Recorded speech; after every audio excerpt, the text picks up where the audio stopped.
Hi everybody, welcome back. My name is Larry Trexler, and as promised, we're going to take you through this second series and show you how we applied the GladiatorXC onto this tailgate that's behind me. I just wanted to take a few moments and kind of walk you through just some of the basic instructions for what we're trying to do, whether it's spraying a truck bed liner or whether you're spraying it on a farm implement, whatever it is that you're doing. The first step is you always want to make sure that it's completely clean.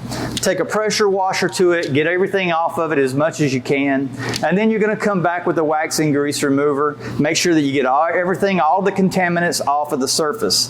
The next part of that is that you're going to want to sand.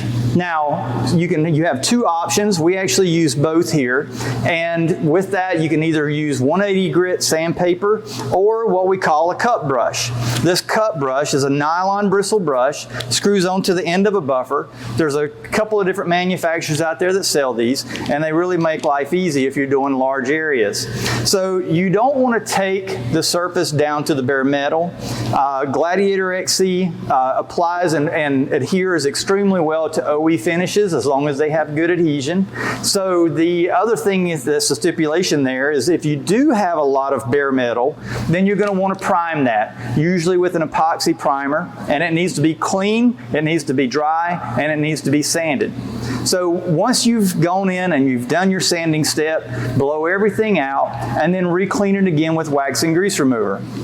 And the reason is just in case you happen to track something up inside that bed or into your project on the soles of your feet.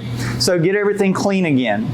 Then you're ready to tape off. When you tape, the only thing that you really want to pay close attention to is that when you tape, make sure that when you're done spraying, you're going to have to remove the tape right then. You don't want to wait a day or two before you remove that. So you'll need to do it immediately. So just make sure that you pay a little bit of attention to where your pulls are so that you can actually reach it and get to it easily.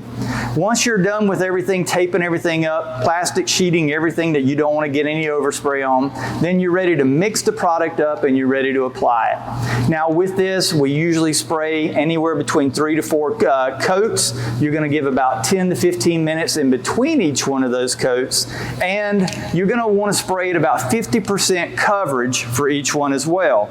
You don't want to make the mistake of going in and trying to hose it all down in one coat. This is still a solvent-based product. Even though it's 50 state compliant, you still want to be able to put it down in coats, because if you put it all down too far in one coat, you're probably going to trap some solvent, and that could lead to some issues a little bit further down the road. So spray your coats down. When you're done, pull your tape off. Go ahead and remove all the masking from it. It's going to look great. Thanks for tuning in. We'll see you next time.